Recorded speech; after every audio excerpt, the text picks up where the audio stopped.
Thank you for staying with us this hour on One American News. I'm Stephanie Myers. In just a matter of weeks, officials from Israel and Sudan will travel to Washington to formally sign a peace deal brokered by the Trump administration. This comes after President Trump announced the historic deal last week, marking the third peace agreement within a span of about 2 months. Here to discuss this further is the founder and CEO of Genesis 10, Harley Lippman, who is also an executive committee member on the American Israel Public Affairs Committee, or AIPAC. Thank you for joining us. Well, thank you for having me. First, it was the Abraham Accords peace agreement among Israel, the UAE, and Bahrain. And then last week, President Trump announced that new historic peace agreement between Sudan and Israel to normalize relations. Tell us more about the significance of this new deal.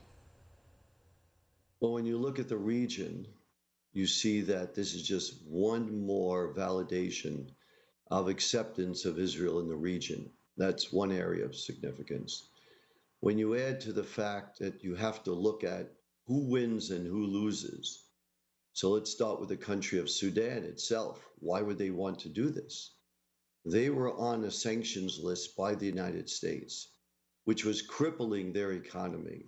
It really was falling apart, and they needed relief from this. So this was a big catalyst. Plus, there's a new government that made a major shift away from being aligned with Iran and Hamas and other bad actors in the region. So that leads you to the next area of the significance of the agreement, which is who loses and who gains beyond Sudan. And with Sudan, I will add one other aspect, which is the Sudanese people are the biggest winners, because this transitional government has shown a lot of courage in building democratic institutions, reaching out with their neighbors to have friendly relations, and in fighting corruption. That said, it's a very shaky agreement because there are many factions within the Sudanese government that don't like this. There's a strong theme of radical Islam in Sudanese society. So we're going to watch this carefully. This is going to be very interesting. This is unlike what took place in Bahrain and United Arab Emirates. Also, who loses in the region are the bad actors who cause terrorism, murder in the region, which is Iran and Turkey. Now, Iran had control of Port Sudan, which is a strategic spot focused on the Red Sea. So this is a very good outcome that they're now out. And Turkey, which a lot of control of an island there, and now they're out of that island. And of course, Israel benefits, being recognized and being treated as an equal among nations. Absolutely. Well, President Trump, he made an interesting comment on Tuesday that was definitely eye-opening, saying that there are up to 10 countries he expects to soon normalize relations with Israel, but the developments would largely happen after next week's elections. Some suspect he may be referring to Oman or even Saudi Arabia. What are your thoughts?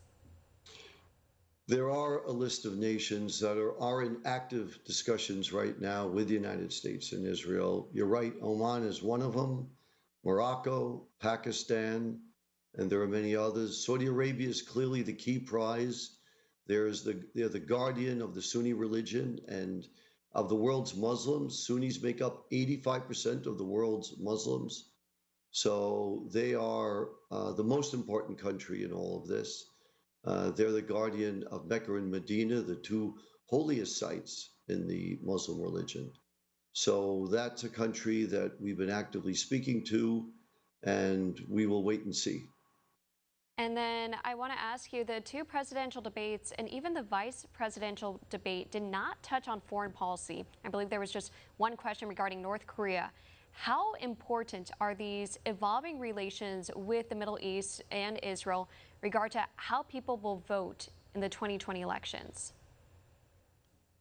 I think it's meaningful because it shows that the United States can get things done, that we can bring about peace in the region, that we're effective relations with countries that are uh, very difficult at times to negotiate with and come up with an agreement.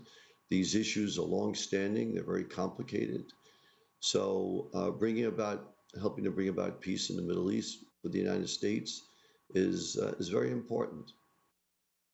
Says a lot. Absolutely. Harley Lippman, thank you so much again for your time. Well, thank you very much for having me again. Good to be here.